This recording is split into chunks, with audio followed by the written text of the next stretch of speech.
welcome to coming to our the 2019-2020 Alabama AmeriCorps State Grant Applicant Workshop. On behalf of Governor Kay Ivey, Kenneth Boswell, Director of ADECA, and the Alabama State Service Commission, welcome. Thank you for taking the time today to learn more about the Alabama AmeriCorps State Program and this year's grant application. We hope that you will find this information beneficial and helpful in your efforts to support your clients, fulfill your organization's mission, and help make Alabama the best it can be. Thank you to the American Red Cross for providing the meeting space for us today. ARC is one of our partners, including an AmeriCorps partner, and a member of the Alabama VOAD. VOAD is a coalition of nonprofit and faith-based organizations that respond to disasters and work together to reduce the effect of disasters and promote the rebuilding of lives and communities after disasters. Alabama VOAD seeks to ensure the availability of needed resources and services and to encourage uniform, impartial provision of these resources and services.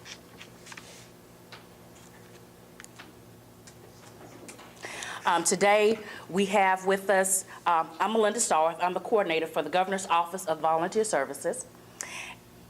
Cecily Means, Senior AmeriCorps Program Officer. Bianca Walker, I'm the Grants Compliance Officer for the Governor's Office of Volunteer Services. Good morning. And we also have with us Mr. Russell. He's with ADECA. He's recording this for us today. A few other housekeeping things. Please silence your phones, and if you need to take a phone call, please just step outside. Please know we will have this presentation available on the website by Friday, so you'll be able to access it then. And also, hopefully, the recording after we do the editing. Restrooms are right across the hallway when you exit the door, and there will be a question and answer at the end, so please hold your questions, write them down, and we can answer those at the end.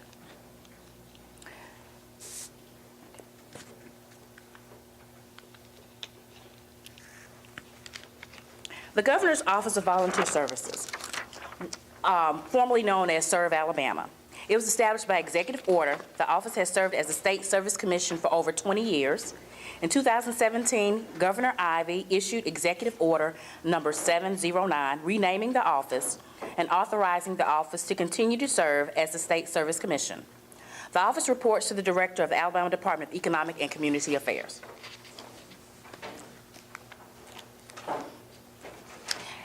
Our staff is made up of 7 individuals at the moment. We're hoping to grow in the next couple of months.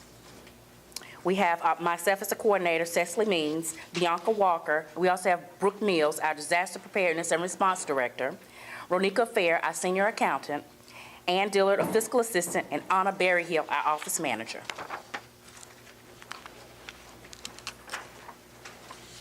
Here are the members of our Alabama State Service Commission. Roderick Stakely, he's our chairman. Betty Ruth, our vice chair, Sue Johnson, secretary, George Casey, Becky Booker, Al Dixon, Brigadier General Carlton Fisher, Jonathan Gaddy, Paul Kennedy, Holly Lawler, Danny Patterson, Representative Bill Poole, Karen Porter, Candy Williams, and ex officio members are Fannie Ashley, Patty Smith, Sally Longshore, and Kathy House. Our mission.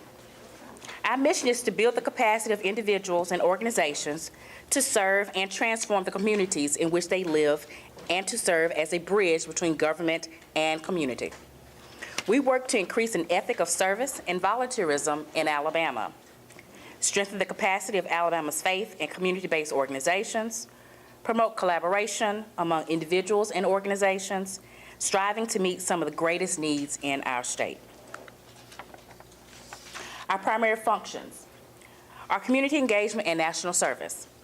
Community engagement, we're working to establish an infrastructure to support volunteerism in Alabama and function as a consultant and training resource to build and cultivate organizational capacity and increase volunteer utilization. Promote volunteerism and support organizations to successfully use service and volunteerism as a strategy to fulfill their mission and increase the number of highly skilled and long-term volunteers in Alabama. Our national service functions. disaster preparedness and response, volunteer and donation coordination for State of Alabama emergency operations. We are the state VAL, the State Voluntary Agency Liaison.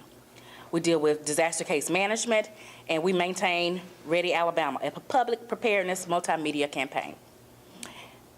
The other part of the national service is the Alabama State Service Commission, our AmeriCorps State Program Management, and the State Service Plan.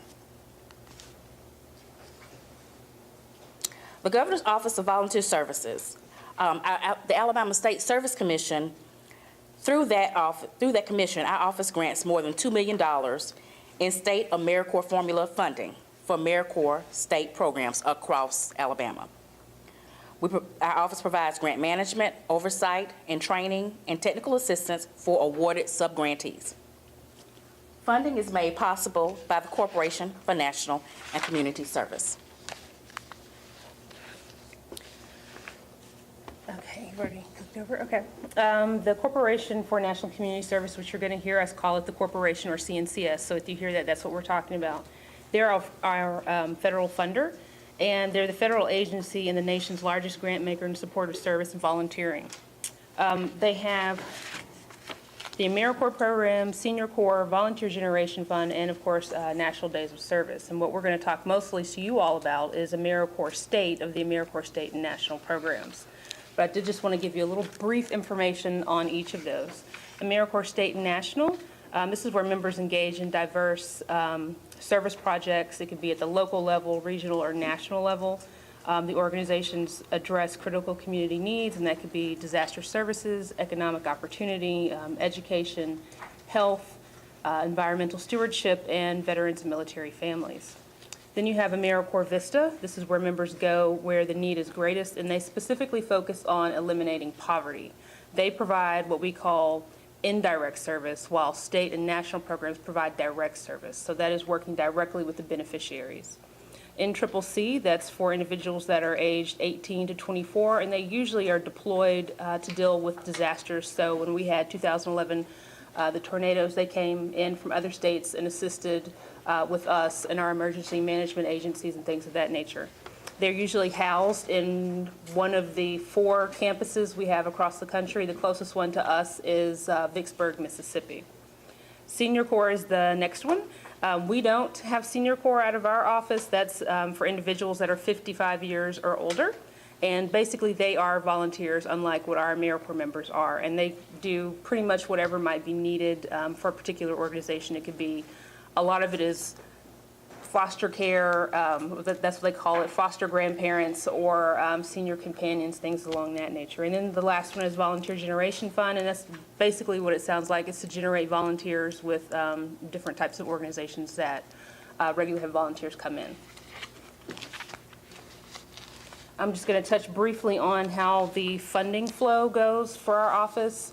Congress makes the decision for the funding, and then it is allocated from the Corporation for National and Community Service. And so as a pass-through entity, we take the money that we get from our federal funders and we pass it on to our subgrantees. So those of you that would apply for an AmeriCorps program, we would pass that funding directly to you. It doesn't go to us. So all of that funding gets pushed down to our subgrantees.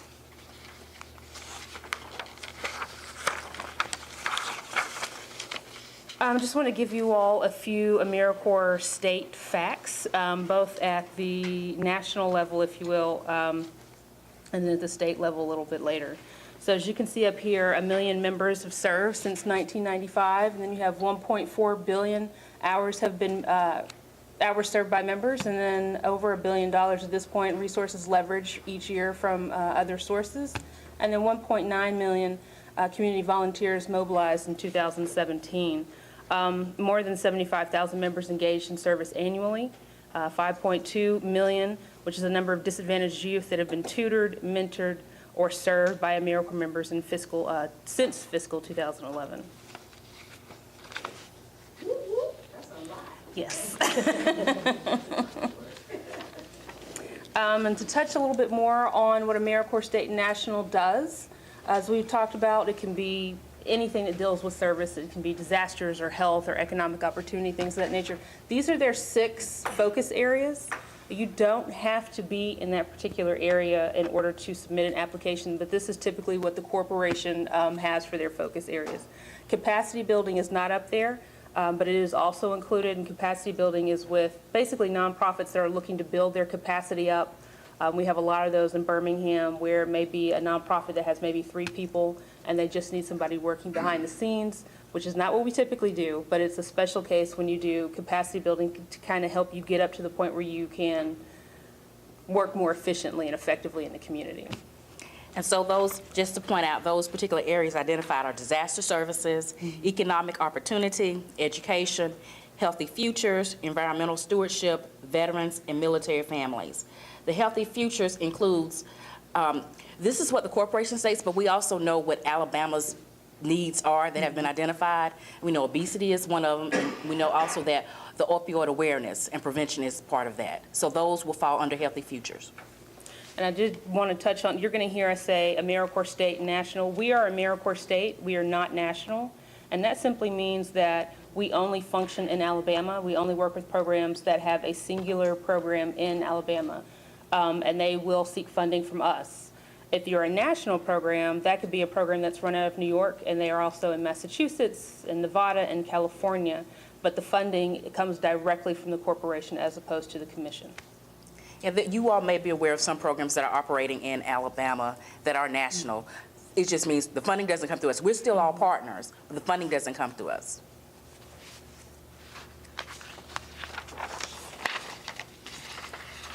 All right, let's see. Most of the funding that we have, the AmeriCorps funding that comes from the corporation actually comes through our office. We get a little over $2 million, and we have for the last 3 or 4 years.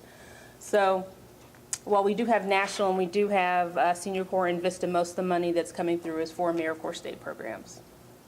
AmeriCorps Vista, touched on that a little bit. Again, it's just individuals that are serving to eliminate poverty in their community. And the NCCC, as you can see, it's a 10-month full-time residential program for men and women between the ages of 18 and 24. And they actually physically stay on campus. Okay. These are the programs that we have in our state right now for the 18-19 program year. We have Safe Family Services Center, Mobile Baykeeper, City of Selma, Teach for America, the Alabama Partnership for Children, Birmingham City Schools, the YWCA of Central Alabama, and the Butler County Board of Education. Just wanted to let you all know a little bit more about what each of those programs do so you have an understanding of what we usually fund. Doesn't mean that we won't fund anything outside of it, but you can see that most of our programs are education, but we would love to see more programs in other areas. But if you want to do a program in education, that is fine too. Like I said, most are in education. We've got some in health and economic opportunity. The YWCA has education, environment, health, economic opportunity, and other community priorities. They have a really big focus on domestic violence. And they also act as what we call an intermediary program. So they have members that are serving directly at their location, but they also work with 16 partner agencies. So they may place 1 or 2 members at those partner agencies again, and that's capacity building. So they may do that 2 or 3 years, and they get the nonprofit up to a different standard, and they no longer need the members. So this is when we're talking about partnerships and collaboration. So the YWCA has really helped some other organizations who weren't quite ready to manage a grant like this. So they managed the grant. And there was a fee that YWCA pays, which is worth it. And so, but they helped to train them and to get them to the level where they can manage their own grant. So we are really encouraging collaborations and partnerships. And then just to touch on a little bit more of the statistics that we have for the state, going back to some of those numbers that I talked about earlier about the 1 billion hours served and things of that nature, this feeds into that. So as you can see, we've got over 4,200 K through 12th grade students improve their academic performance in literacy and or math. Over 2,600 veterans, active duty military, and military members served. Over 1,500 individuals, including homeless, that received housing services, and a percentage of those, I don't have it on there, actually moved into safe, affordable housing.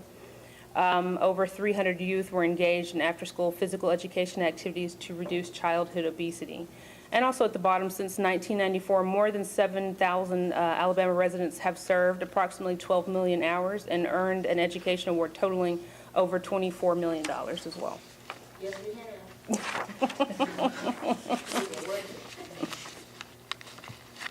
Now we're going to talk about some of the critical documents that are part of this application. The letter of intent. And these items you can find on our website. The letter of intent, it is included in your packets, and there's plenty of information. Some of the information, I should have said this in the beginning, some of the information shouldn't necessarily have been copied for you guys because you could have found it on the internet, but that's okay. We just made extra copies for you. So you don't have to print them yourself. But the letter of intent I think it should be on the left-hand side of your packet.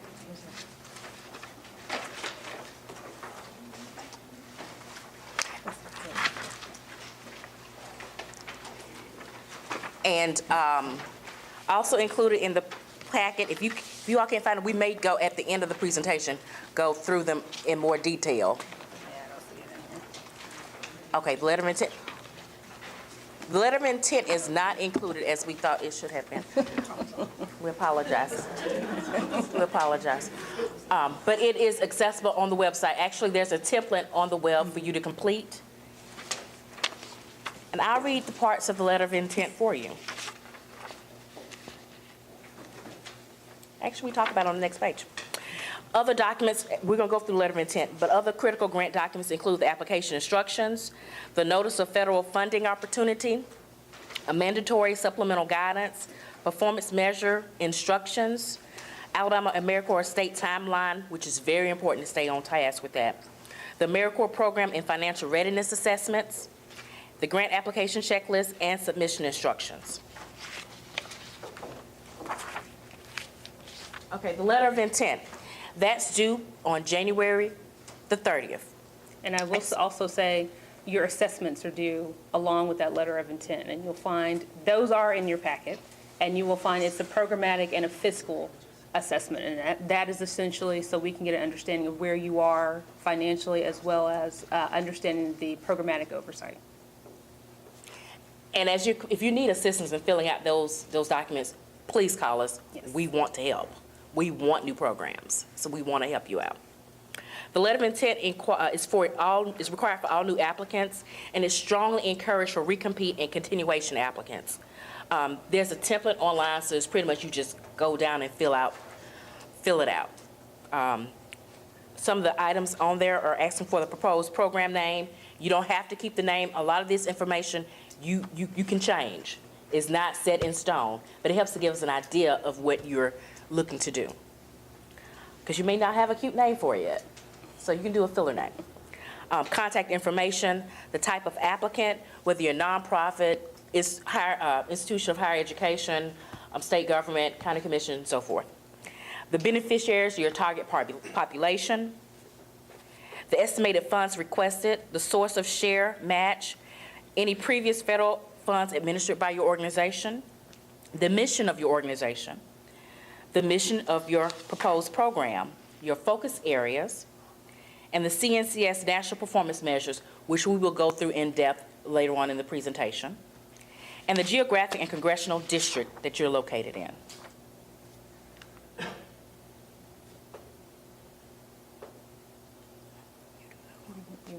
Okay.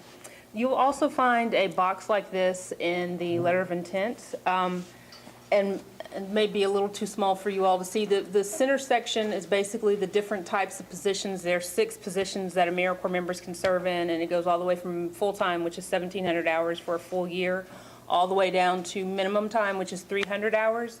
And they also will have up to 12 months to complete that as well.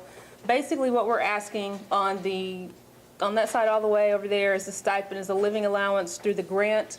No, the other one, yeah. Okay, recording. It's the one over there, it's the stipend. Basically, there's a minimum living allowance for full-time, but there is no required living allowance for those that are less than full-time. I'm not advising that you not give your members a stipend. I strongly discourage that, but The corporation does not require it. Basically, what we typically do is like a percentage of what the full-time member will have. And then, so what you're going to do if you're filling this out, and there's an example up there.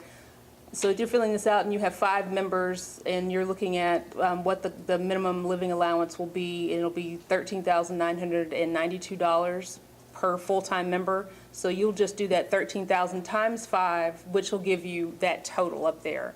If you're going to do a smaller amount and whatever that comes to, it'll be broken down there.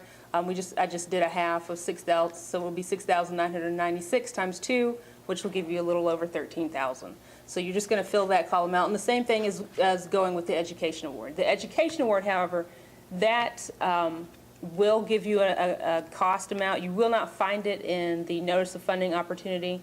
It is going to be listed on the CNCS website that talks about the education award. So, and then you just break it down the same way, what it will be, that amount times however many members you're going to have for that particular slide.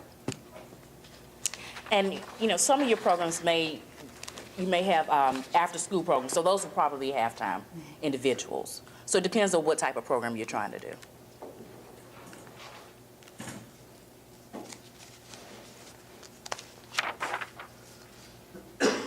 The application instructions. These application instructions conform to the corporation's online grant application system and e-grants. E-grants is an online system that you should not wait to become familiar with. No. Get familiar with that one as quickly as possible, and it does have some tendencies to lock up often, but that's the system we all are required to use. Yes. And put everything in a Word document.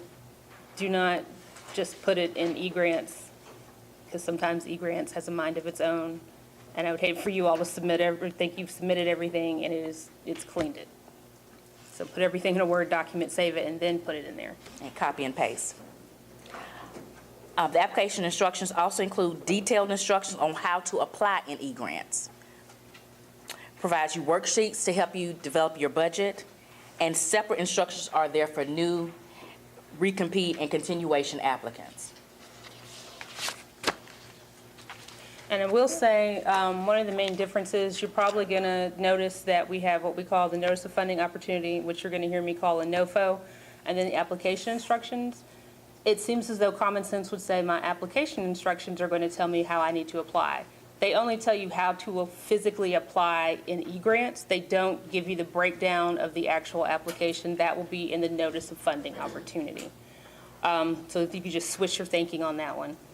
How many of you all have applied for a federal grant before, not familiar with NOFO? NOFO is like, you've got to go by it. That, don't steer away. Follow that to the T. Okay, the next thing we're going to talk about is the Notice of Funding Opportunity. And we're going to have a number of slides on this one. Essentially, the Notice of Funding Opportunity, and this should be in your packet.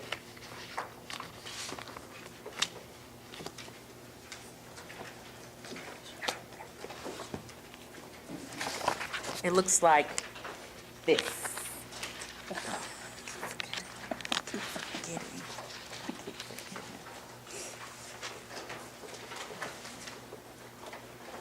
Okay.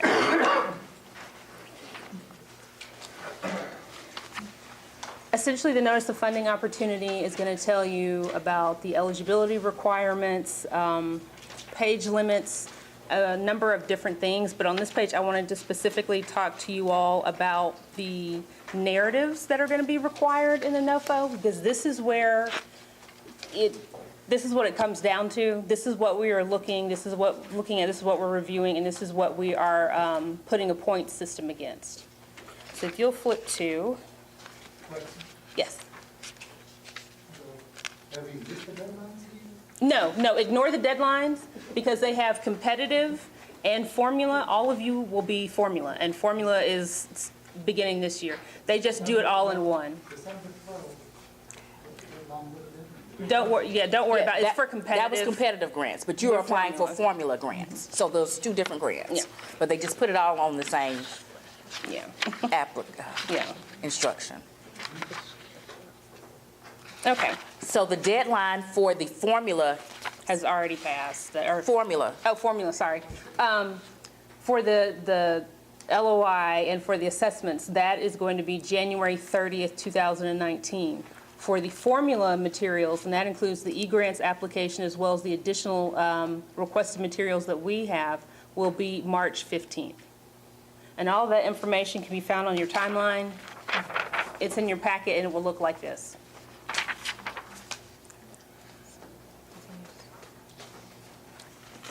Okay, so if you've got your notice of funding opportunity out in front of you, if you could turn to page 12.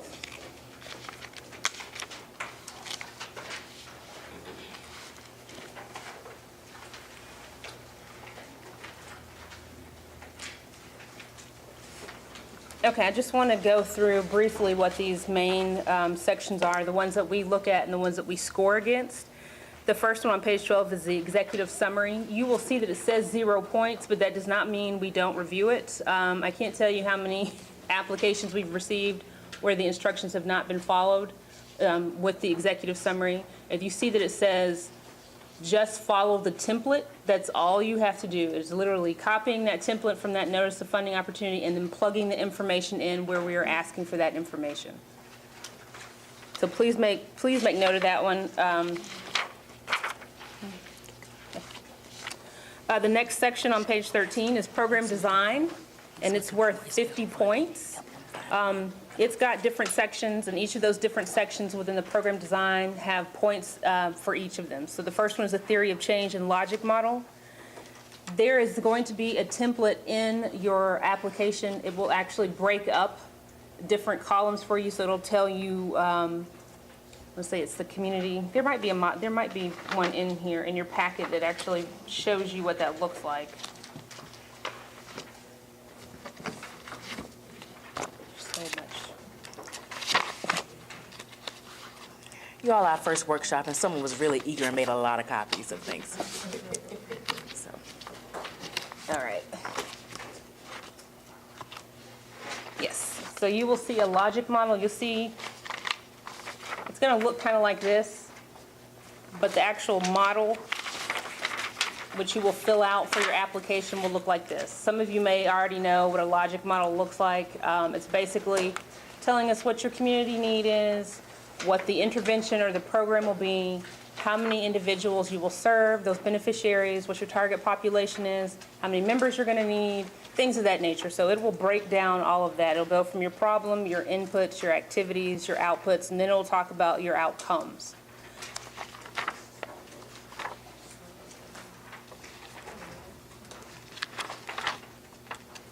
The evidence-based section on page 14 of the Notice of Funding Opportunity.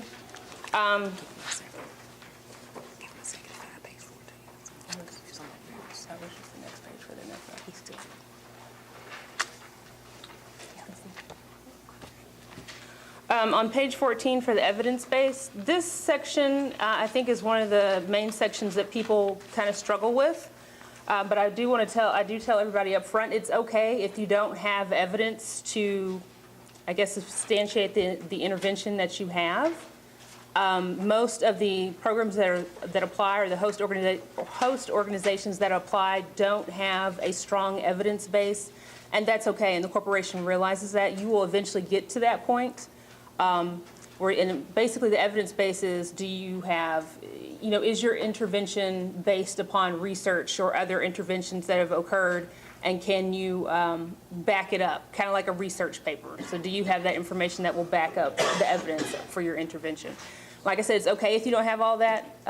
Most of the programs that we see don't. So don't fret over that one. If you have questions, please call me and we will go over it, because it gets into the weeds about quasi-experimental and control groups.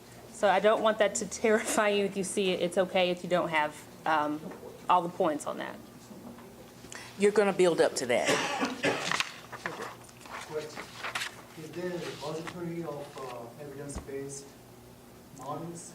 I can give you the information.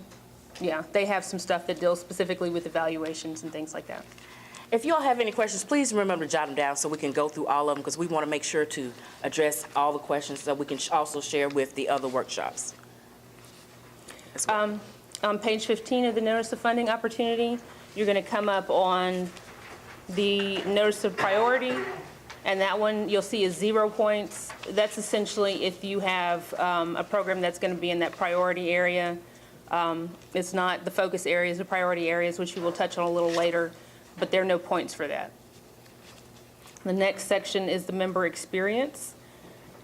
And let me just stop right here. With these bullet points that you see under each, just simply answer what the bullet points are asking. If you do that, then you are in really good shape. We've had applications that have missed what the bullet points are asking.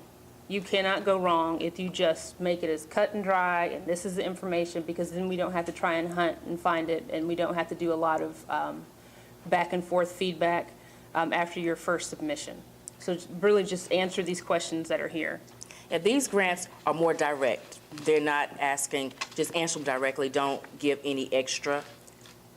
And to piggyback off of the extra, because they are continuing to cut down page numbers, don't worry about the flowery, pretty stuff to introduce the paragraphs. Just answer the questions, because it'll cut it off, and we cannot review after that page limit. So for the member experience, it's asking for what skills the members will gain, how will you recruit members from your community, different things of that nature. Again, just make sure you're answering those particular questions. Later on page 15, you see the organizational background and staffing section. Well, first of all, that whole section is 25 points, and again, you will just answer those questions under the organizational background and staffing section and the compliance and accountability. I will note this, especially for the compliance and accountability section. Write this down. Google AmeriCorps prohibited activities, so you have an understanding of what that is, and so that members are not participating in those activities. Those are things that members cannot do. So that would be like influencing legislators, holding a voter's registration drive, assisting beneficiaries with abortion services. They can't engage in religious activities. So there's a whole massive list of activities. I'm going to say massive, but there is a list of activities that members cannot participate in. So basically, please just go on there and check that out to make sure that it's not going to end up in your application. And if some of the things deal with fundraising, and that's a little picky, because they can fundraise, but they have to if they are working on an after-school, I'm sorry. I was going to say it's later on in the, It is. in the slide, yeah. Well, okay. Well, I'll hold that, because we're going to do the example next. In the next section, you have cultures that values learning. That's 6 points. This is new. This is something they started last year. And again, it's going to ask stuff like applicants, board, management, and staff. How do you collect and use information? So basically, when you go through and you're writing this application and you deal with your performance measures, they're asking you, how are you taking that information that you are now pulling from what you've done with your performance measures, your targets, things of that nature? How are you taking that back to your programs, to your organizations, to your board, to do next steps, whatever that might be? Member supervision. This is straightforward, again, with the bullet points. They want to know that members are being properly supervised. What you're going to hear us talk about as we go through this is AmeriCorps has a lot of programmatic oversight, and we always say that it's not an operations grant, it's a human capital grant or a human resources grant. So you're receiving funding for the people to carry out an intervention or a program that you already have in place. So you have to not only physically put eyes on them, there are requirements, federal regulations, things of that nature that have to be that have to be followed in order for them to serve successfully, and all the things that come along with that. And on page 16, you have cost effectiveness and budget adequacy. I am not going to go into too many details with this because I am not the numbers person. Our senior accountant is not here, but that's essentially how the budget is broken down. I think in that section, the narrative, you only have to put in there C budget. There's not really any narrative that you have to put in there. It's basically to make sure that you're focused on your budget. And there's a whole worksheet that you'll do for that. But I will say that For all of you that are new, that have never had AmeriCorps programs, that'll be a 24% cash match in kind for the first 3 years. And it will gradually increase up to 50% by year 10.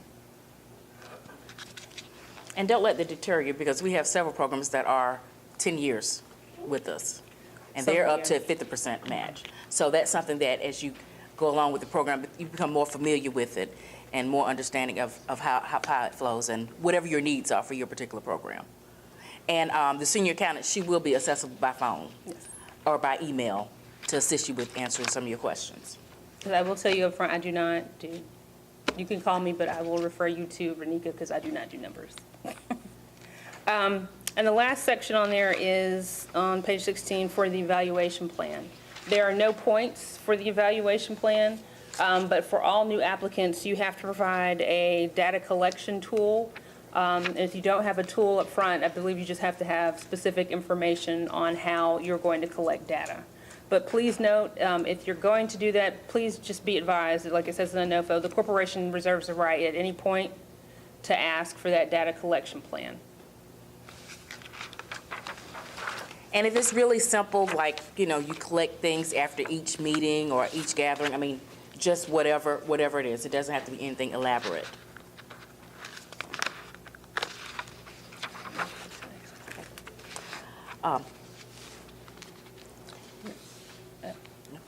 No, you're fine, I mean, you don't have to go into that.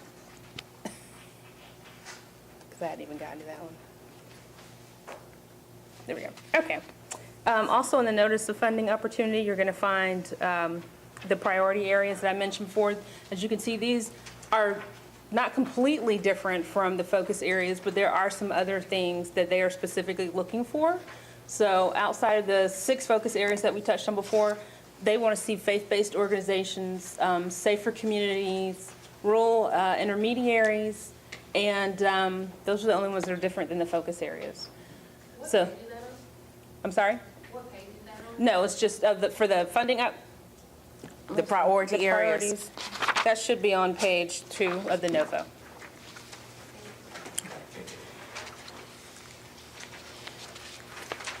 And you can also see up here that the other things that you'll find in the notice of funding opportunity is performance measures, general award information, types of awards, eligibility information, submission requirements, and it will also ask for your DUNS number.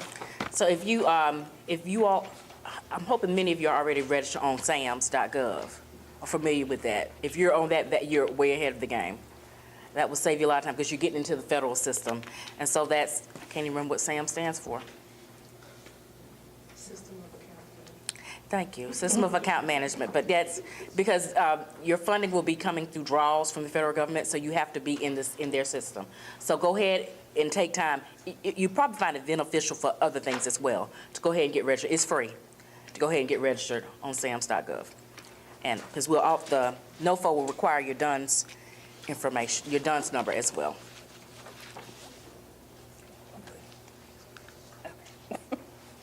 As I talked about before, please make sure that you're in the page limits, that you're typing everything up in Word first. And once you get it in eGrants and saved, I would definitely print it out to make sure that it is within the page limits.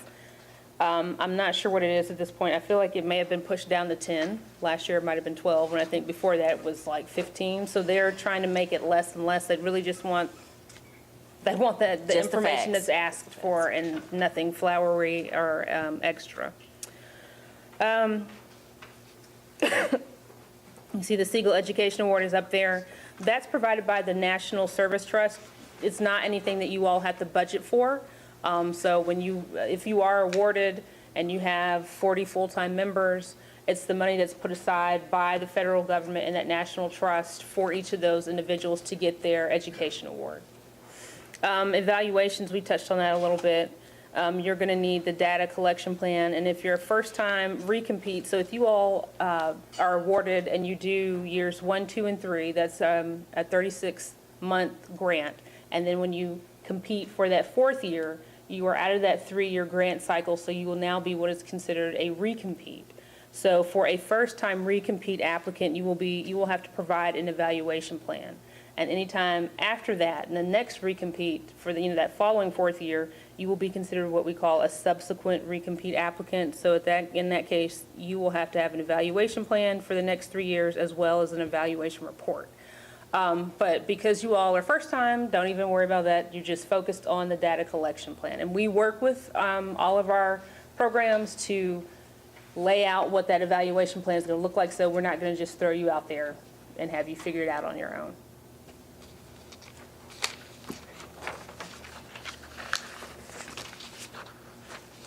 Okay, on this section of the notice of funding opportunity, we talk about the criminal history checks. Anyone who is on the grant, and that is not just members, if you have staff that are going, his salary is going to be paid out of there, if there's a stipend, if there's a living allowance, if that individual is on the grant in any way, shape, or form, they have to receive a criminal history check. And it's a 3-part criminal history check. It is a state check, and it's a state of service and a state of residence check. So if an individual is living in Louisiana at the time of their application, they have to have a background check for the state of Louisiana, and then they have to have a check for Alabama because they will be serving in Alabama. They have an FBI check that must be done, and they also have a NSOPW check, which is a National Sex Offender Public Website Registry check. All of these checks have to be done, and they have to be done within a specific window of time. But we will work with you all to make sure that that happens. Again, we're not going to throw you to the wolves and tell you to figure it out. So it can be a little bit daunting, if you will, but we will work with everybody to make sure that's done. There are only 2 things that will prevent an individual from serving, and then that is if they have been convicted of murder or if they are on the sex offender registry. They absolutely cannot serve if that is the case. The other thing I want to touch on is non-governmental entities cannot review their background check information. We will have to look at that, and that's an FBI requirement. So we would look at it, then we would tell you if the individual is cleared or not cleared based upon information that you may have given us in addition to those other requirements. Yeah, a report comes from ALEA to us, and then we send a letter out to the individual organizations about that person, and we simply say cleared or not cleared.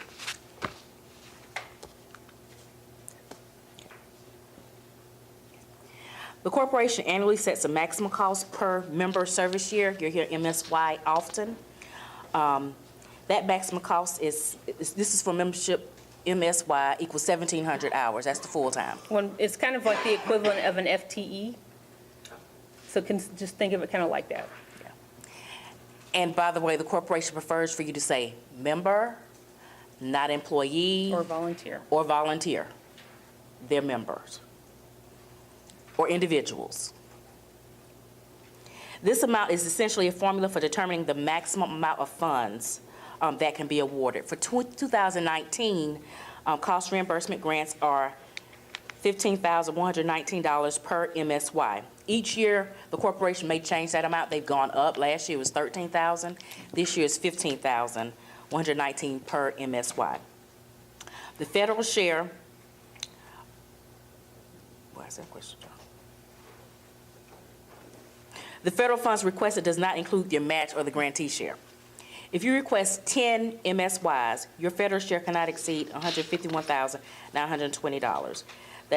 So that's 10 times the maximum of $15,192. Let's go through a quick example, a mathematical example to help break that down a little bit more.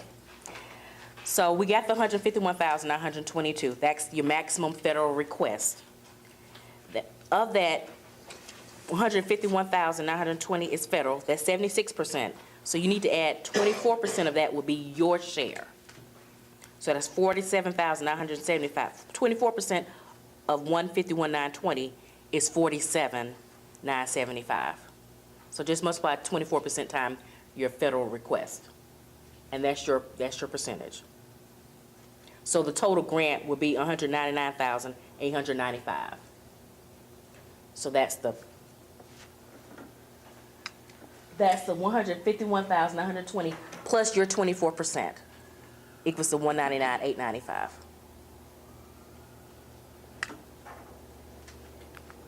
I see questions, so we'll do an exercise after that. It'll take a little bit to sink in. It's a little confusing, to say the least.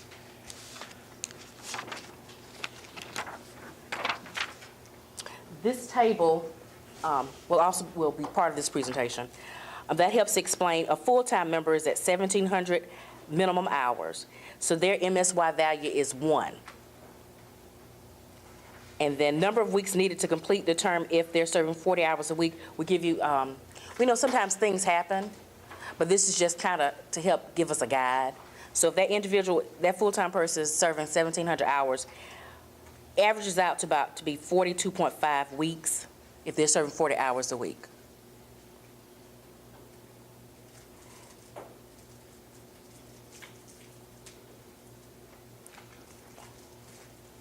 So that equals it to be 33 hours per week.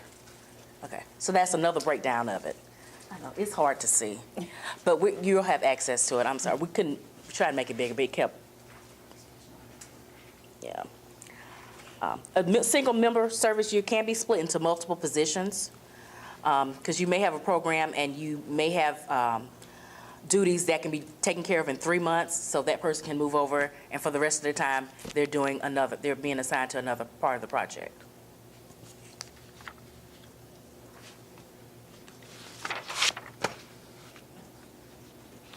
Cost reimbursements. A first-time successful applicant is required to match at 24% for the first 3-year funding period. Starting with year 4, the match requirement gradually increases every year up to 50% by year 10, according to the minimum overall share chart found in 45 CFR section 2521.60 and below. So there's a chart here. So that's why we tell you the first year you're in a 3-year grant, just require 24% match, and it goes up after that. The 4th year is 26%, the 5th year 30%, the 6th year 34%, the 7th year 38%, 8th year 42%, 9th year 46%, and year 10 50%. And just to touch on, it does say cost reimbursement grants, so that you all will be spending the money up front, and then you will send a request in to our senior accountant, and then she'll review your draws and make sure that you are compliant with the grant requirements, and then the money will be reimbursed to you all. And reimbursements can be in kind as well, financial and in kind, the match.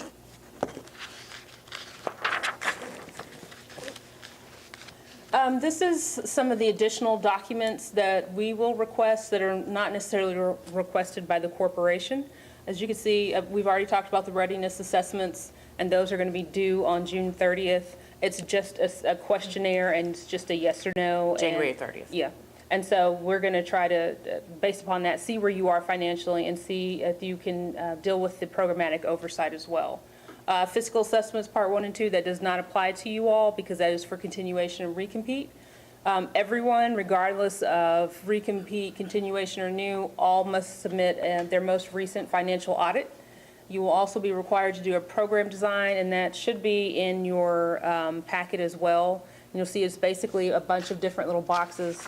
It'll look like this. And it's basically a breakdown so we know what you're going to do, how many sites you're going to have, where the member's going to serve. The next one, we talked about the data collection plan and the evaluation plan and a report and evaluation plan. Those we've already touched on. If you've already gone to the website and you see where it talks about a theory of change worksheet, don't worry about that. We are not going to require it, so you can just skip over it.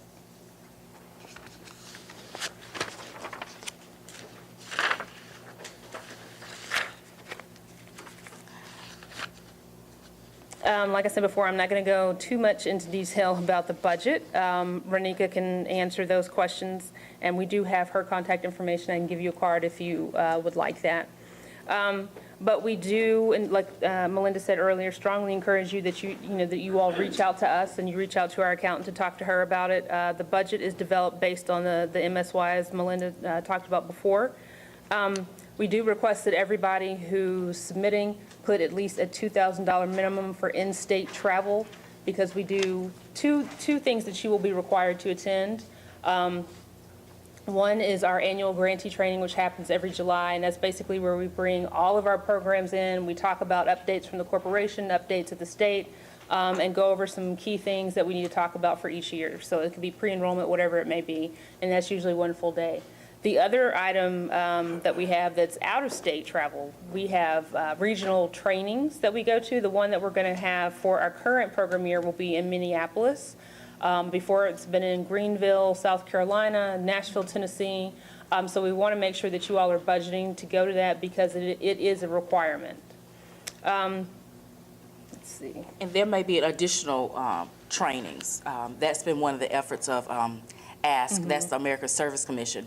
That's like our Advocacy. organization. So they're always looking for training opportunities. So we encourage you to make sure you include money for training and travel in your budget. I will say our accountant has told me repeatedly for this particular thing for the budget, if you pull out your application instructions, that should be in your packet, beginning on page 20. It's attachment B, detailed. Page 20? Oh. Yeah.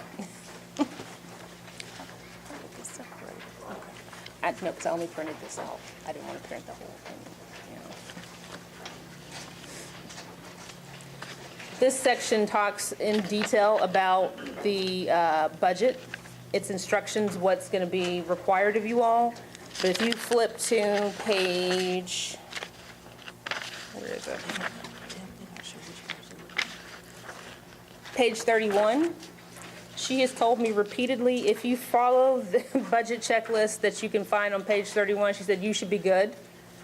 It asks all the questions that you could possibly need to answer to make sure that you have a smooth budget at the time of submission.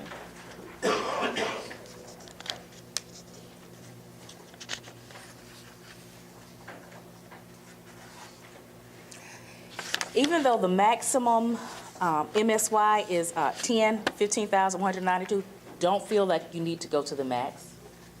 So I would leave room. I would go down, especially for your first year. I would get a little bit more comfortable with the process because different life changes happen with some of your members, and they may not be able to serve so many hours, but you'll be held accountable for that time. So we encourage, even though that's the max, we encourage you kind of maybe consider going a little bit lower. But whatever you do, don't go above it, because the corporation can't will go not above fund it, more than likely. Yeah. Our minimum is 5, so we actually don't go below 5 MSY.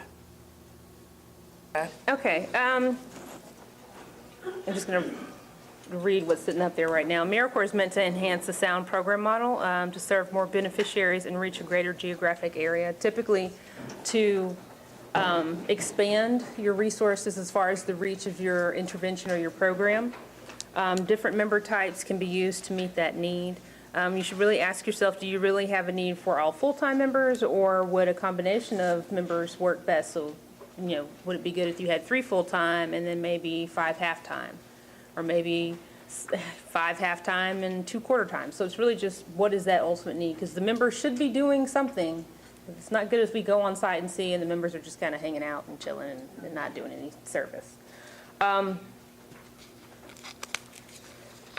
also, if you are awarded and you need to adjust, call us and let us know so we can talk through it to make sure. But preferably before you are awarded. But we can still work with you after, but preferably before. All right, I'm going to touch on performance measures a bit. This is where it can get a little difficult at times. You all should have a performance measures handout in your packet. And as you're looking for it, just know once you've gone through this one time, you're good. It is a bit daunting in the very beginning, but once you've gone through it, as he said. But I will say this, you all are lucky. This performance measure document is only 32 pages before it was 200. So there is a silver lining.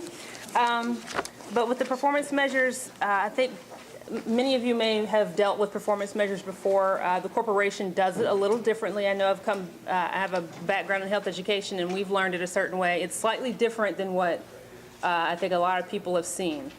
So Well, the performance measures, essentially, we have what the corporation calls national performance measures, or NPM. They have measures that they have already written out, which you'll see in that document, that performance measures instructions document. So they tell you how it should look, what the output will look like, what the outcome will look like, how you should measure it, if the best option is to use pre and post test, if you should use a standardized test, what those definitions are, because with the definitions, especially like with education, it has to be like a percentage of the individuals at that school are receiving free or reduced lunch. So that definition has to be reflected in your performance measures. I will be the person in the office that you'll contact for that, and usually I'm the one that helps people with their performance measures. I'm not going to lie, they're not the easiest thing to deal with, because there are a lot of requirements that come with the corporation. And that's why we highly, highly encourage you all to use the national performance measures, because everything is laid out. You don't have to put too much effort into it. You can use what they call applicant determined outputs and outcomes, or ADOs, where you are pulling everything from scratch. It's a little bit more difficult because you still are going to be held to certain standards that you will see in the national performance measures. But if you want to call me and we can kind of hash it out, work through it, I am more than willing. You can come on site, or we can come to you all and work through those performance measures together.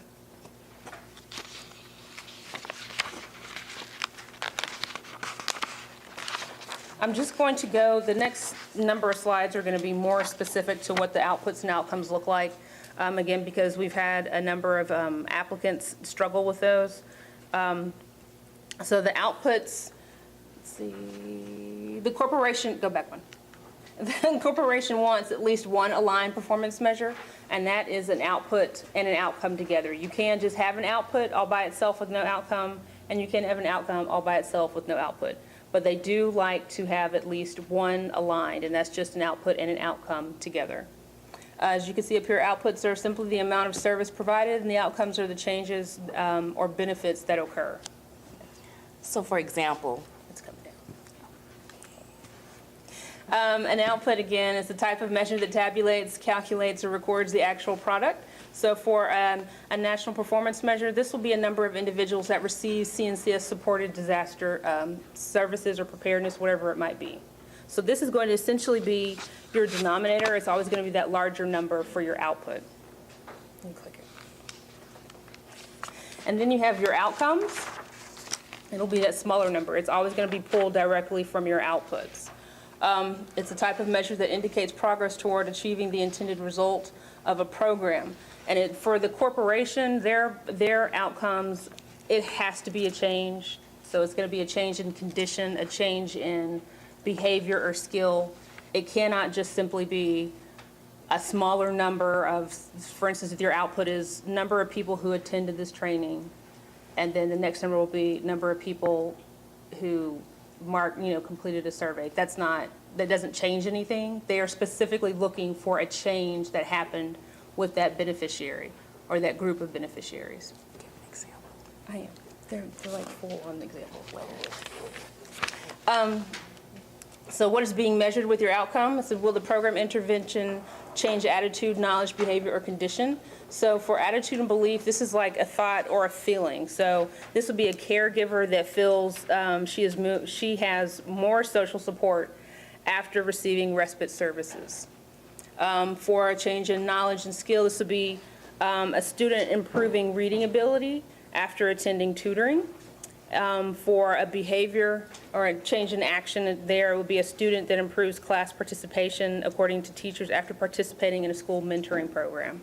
And then the last one, the change in condition, would be a family that's transitioned into safe, affordable housing after receiving referrals and counseling, or a community receives a new after-school program because a youth organization has been able to build its capacity to provide services.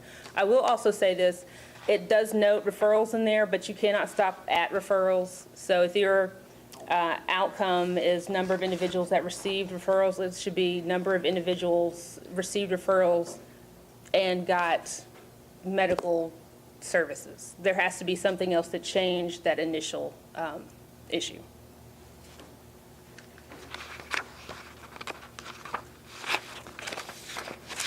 And here's another example with education. As you can see, a change in attitude and belief is increased interest in school, knowledge and skill, improved math ability. And I would say most of our programs generally do a change in knowledge and skill, especially since the national performance measures already have that built in. A change in behavior, increased school attendance, and then a condition would be successful completion of high school. I think this is the last example that we have of that one. Yeah, for health. Change in attitude and belief, increased desire to adopt good nutrition habits. Knowledge and skill would be improved low budget cooking skills. A change in behavior would be an increase in healthy food. And then a condition change would be improved household food security. So putting it all together, aligning those outputs and outcomes, intervention produces the output. So we can see, I'm not sure if you all can see the one at the bottom, so if you've got young veterans that have a high rate of unemployment, your intervention will be providing GED courses and job training skills. So that taking that output to, or taking that intervention to the output would be the number of individuals that participated in GED or job training. So it might be 100. And so moving it from the output to that outcome, number of unemployed veterans that were offered positions and started working. So it may be 60 of that 100. This is another example, a national performance measure specific to education. Number of economically disadvantaged students or students with special exceptional needs that start in a CNCS program, so that would be 100. And a number of those that have improved academic performance. I will say with this, as you can see, it says number of economically disadvantaged students. The corporation will define that. That's what I was talking about earlier. It has to be within that parameter that they have for that definition. So if it's XYZ percentage that receive free and reduced lunch, you have to follow that definition. Or students with special or exceptional needs, they define what students with special or exceptional needs are. This one is Healthy Futures. It talks about number of clients participating in health education programs. They also define what participating is, as well as completion. So make sure if that's the national performance measure that you're choosing, that you are following that definition. So you've got 415 that participated, and then you have a number of clients who showed at least 20% of improvement. So that's where you've got your pre and post test. That 20% will not, one of the things that we'll talk about later, the percentage will not be in the target. So you have to make sure you're using that pre and post test to make sure that it's 20% or better for that 300, that group of 300. So just to kind of wrap up the performance measures, read and follow the national performance measures instructions. If this is what you're going to do, you're going to follow those particular national performance measures. I can't stress that enough. Make sure that you're looking at those definitions, because what we've had to do before, those definitions are not followed, or they're not included, or things are not followed by those performance measures, we will have to pull them and redo them. And sometimes that happens when you've already started your program. Select the PMs that fit your program design. And I always tell people less is more. Please don't start out with, if you're new, there's really no need to do more than 3 performance measures. You're creating more work for yourself when you get into the 5, 6, 9. They really just want good quality performance measures. Like we have one program that's been around for double-digit years. She has one performance measure, and that's fine. It's a national performance measure. It's for education. It's how many students started, those that completed, and then they have it, how many showed an improvement, and that's it.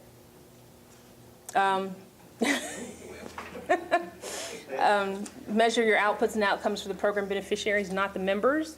So you will never really, for the most part, measure the impact that the members will have. So if it's something that, if they're teaching or is responding to a disaster, whatever it would be, you are never going to look at the impact that the individual that's serving has, if that makes any sense. It's always going to be on those that the member is working with.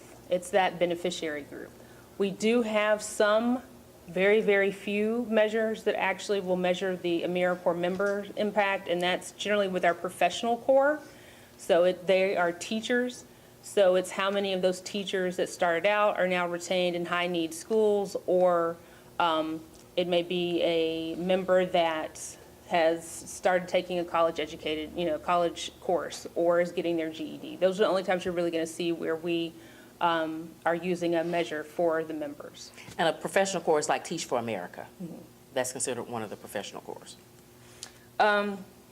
As we've already touched on that, clearly define all the terms in the performance measures, and outputs should be larger than outcomes. And we touched on the numerical targets and not percentages. Never, never, never percentages for your targets. And last one is just choose outcome measures that are ambitious but realistic. If you've got, I'm going to say I want to recruit 1,000 volunteers, but you have 500 people that live in the city, don't do that, because it's just not going to work. It needs to be realistic, and preferably something that can be captured within that program year.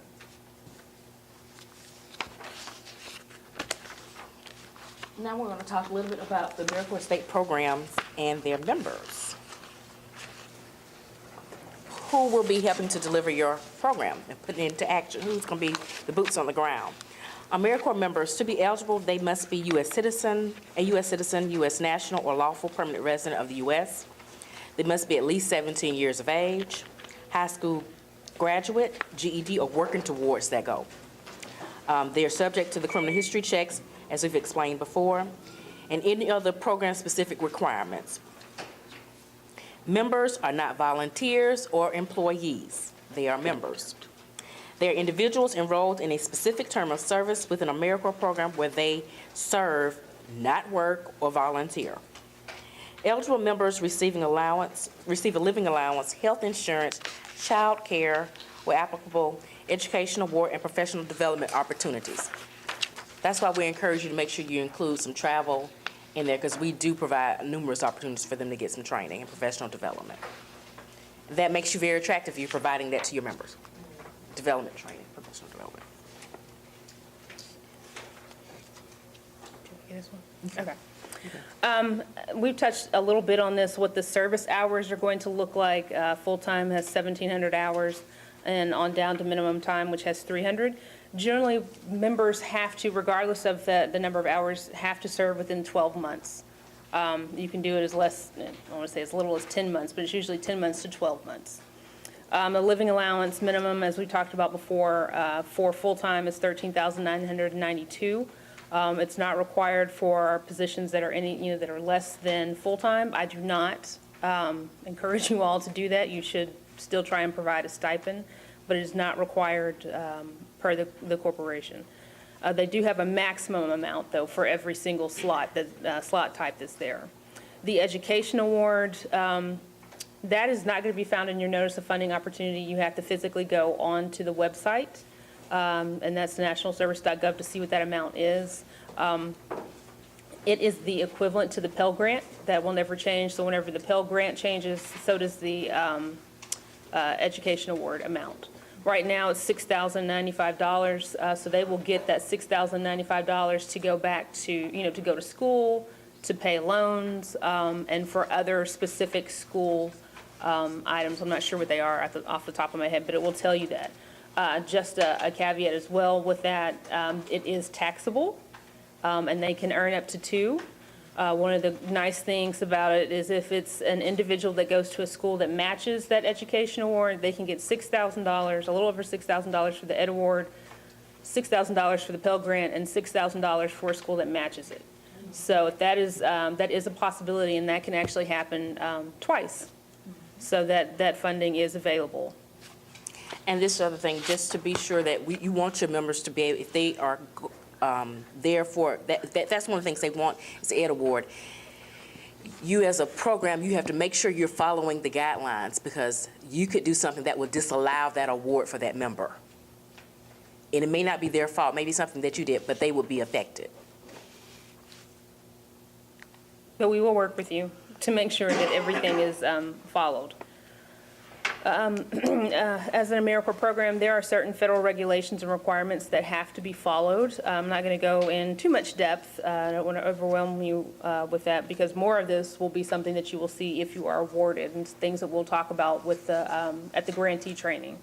So you'll see information of, we often go back and forth to the Code of Federal Regulations, to the CNCS AmeriCorps Terms and Conditions. Both these documents are things that programs as well as the commissions are bound by, specific laws and regulations that we have to follow. AmeriCorps state and national policy FAQs. And all three of those, you can just about find every single answer you could possibly imagine in those. It could be slot types, unemployment, workman's comp, other social services, different things, grievances, all of that can be found in all of those. But again, that's something that's more along the lines when you all are actually awarded. Participation in National Days of Service. We have requirements, and all programs have to participate in National Days of Service. Right now we have 6. That's MLK Day, that's AmeriCorps National Kickoff Day. I'm missing 9/11. Veterans Day, Veterans Day, National Service Recognition Day, and I'm missing one, September 11th. So all of those are required, and that's a service project, or you can partner with other programs throughout the state or other nonprofits like the Y regularly partners with the food bank, or they may do like coat and food drives, things of that nature. Code of conduct and prohibited activities, and we touched on that. Code of conduct is something that's more specific. We do have standards of conduct for AmeriCorps programs in general, but that's, you all can add more of that stuff that you may have at your organizations now, dealing with tardiness and things of that nature. Language, internet use, so on. Service hour requirements, we've touched on that for the different slot types, and service activities that have to be within the scope of the grant. There are specific requirements, again, that we'll touch on if you are awarded, and that's position descriptions, service listings, member agreements, pre-enrollment, and criminal history checks. Here are some examples of some AmeriCorps programs, and some that are not. Some AmeriCorps activities are tutoring at risk. What's not an AmeriCorps program is administrative activities. Yeah, and we're not saying that they can't do administrative, it's just the majority or a large percentage cannot be. So if we go on site, we should not see that an individual that is an AmeriCorps member is sitting there and answering the phone for like more than an hour. I wouldn't even say an hour. It should just be, well, they just covered this person real quick. That we should not see them when we come on site, that all they do is file, because they really should not be doing clerical work as a majority of what they do. That is a major no-no for the corporation. And they'll be doing evaluations too. And so they'll be reporting on what they're doing. Recruiting volunteers, that is an AmeriCorps activity. But replacing an employee or volunteer, another volunteer that you left, that's not an AmeriCorps activity. Building homes, or just busy work, just them stuffing papers, stuffing folders, that's not an AmeriCorps activity. Teaching computer skills is running after-school programs or leading health education classes or AmeriCorps activities, and classroom instructional support. They may be a classroom aide. That is an AmeriCorps activity. We went through some of the prohibitive activities stressing this, because some have done this. Influencing legislature, when you have your days of, your organization may have an advocacy day at the Capitol. Your AmeriCorps member can't come.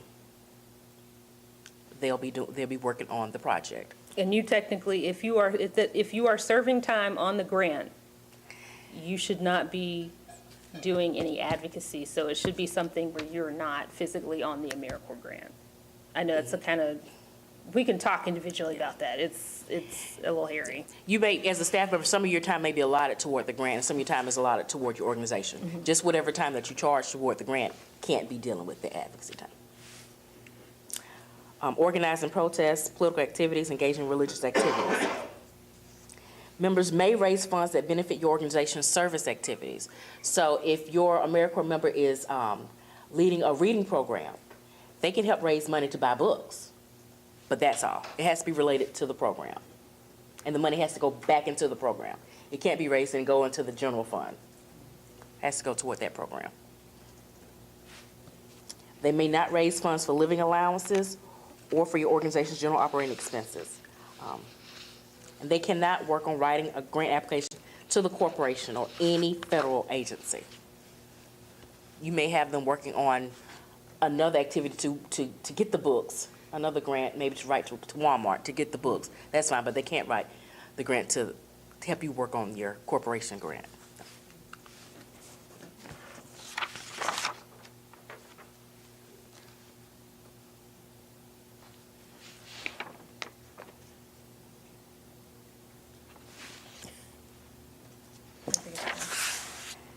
AmeriCorps programs.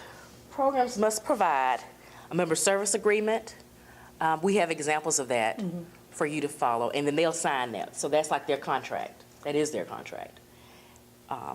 There's a grievance procedure that must be followed, outcome measurement, proper AmeriCorps branding. When you cite and you remember, you may have the T-shirts. They may wear T-shirts. We ask you to please, if you give them business cards, please include AmeriCorps, the logo on the business cards or in their email signature or on your website. Make sure that we ask you to do that with branding, or when you're using social media or doing flyers, anything that that individual or that program is supporting deal with AmeriCorps, please help to brand it. And members, most of our programs do like a T-shirt and a polo where they have the AmeriCorps logo on the shirt. So, but if you have a program where they only have professional attire, they should at all times have an AmeriCorps pin or a button so that they can be identified as AmeriCorps members. Programs must provide the site supervision and agreements. AmeriCorps members, I hope that. They need to attend corporation and govs training that our office may provide in meetings. Programmatic requirements are quarterly progress reports. Those will be submitted. We'll give you the dates and when those need to submit it. Those are all requirements. Monitoring compliance reviews and responses. We're actually starting that this month. We're going to visit some of all of our programs to do the monitoring visits. And some will last a whole day, and some will last 2-4 hours. It depends on how well that program is run. Yeah, and how in-depth, as well as if you are new or you're older. Especially with new programs, and we want to make sure that nobody is alarmed, you will always be assessed at a risk of high, which means you'll get like 3 visits for that first year. That's because we have no history with you. It's not a bad thing. So if you are awarded, just be aware of that. It's not a bad thing. You'll receive periodic conference calls. We do have monthly calls. Quarterly calls. Quarterly calls. I feel like they're monthly. Quarterly calls where all the programs are on the call, and we're touching base with everyone, and we're seeing if anybody's having problems, and you all get to kind of share and see what other programs are doing. The monthly expense reports and the federal financial reports and the annual closeout reports.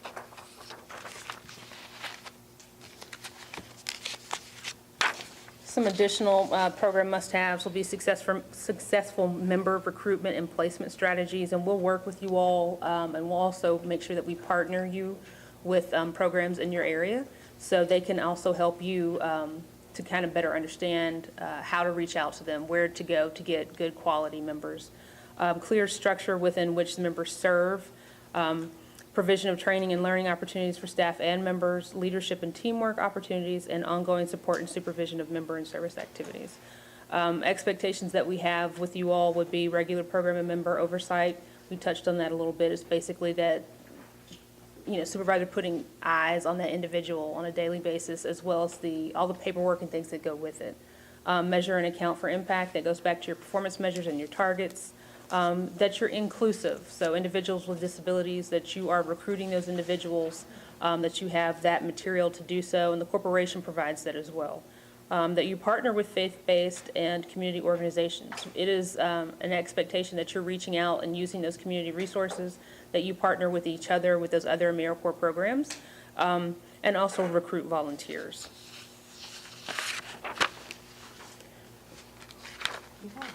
We're getting close to the end. We're wrapping up. Some things to remember. This application requires a lot of reading and pre-planning. So that's why you have your letter of intent that's due in January, so you have all this the rest of the time to start reading and preparing for the application. don't, and if your eyes get blurry, get tired, just put it down for a minute. We don't want you to miss something, because if it's in that application, if it's in that NOFO, it's in there for a reason. They're going to grade it. It's going to be graded on. The first one is going to be the hardest one. But after that, you're good to go. You understand the system. So work on creating a timeline that works for you. And remember, call us. And usually what we do is set aside time. We schedule conference time, so it's just your time. And we're just concentrating on you. So be sure to say, hey, please, are you available to talk at 9 o'clock on Tuesday? And so that time will be blocked off for you. But if you call and sometimes you want to talk right then, you may not get them right there because they may have been with somebody else who scheduled a time. And I will say, you'll see it on the timeline, I believe, we will not have technical assistance 2 weeks out from that application due date in March. So basically the last day of February. And we do that because we have issues with people, I guess, reaching out, and we don't have enough time to really give you the good feedback, and then you have to turn around and submit the application. So put in your own individual timeline of when you need to complete this before, or make sure you have everything in place, because we won't be able to talk 2 weeks out. Sure.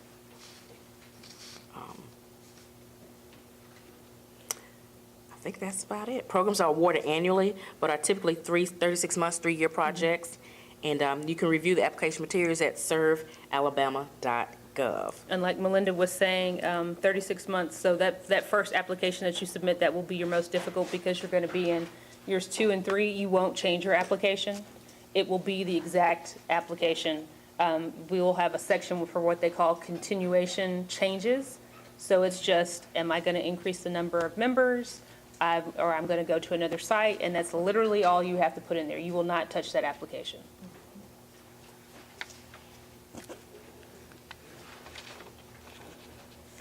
And so for technical assistance, Cecily, Bianca, and Ronika are the ones you will reach out to for technical assistance for the AmeriCorps grant. If you have other questions about other things on the agenda, you have the office number for other issues or matters. Or if maybe, you want us to help you develop a partnership with somebody, reach out to us and let us know. But we're really encouraging collaborations.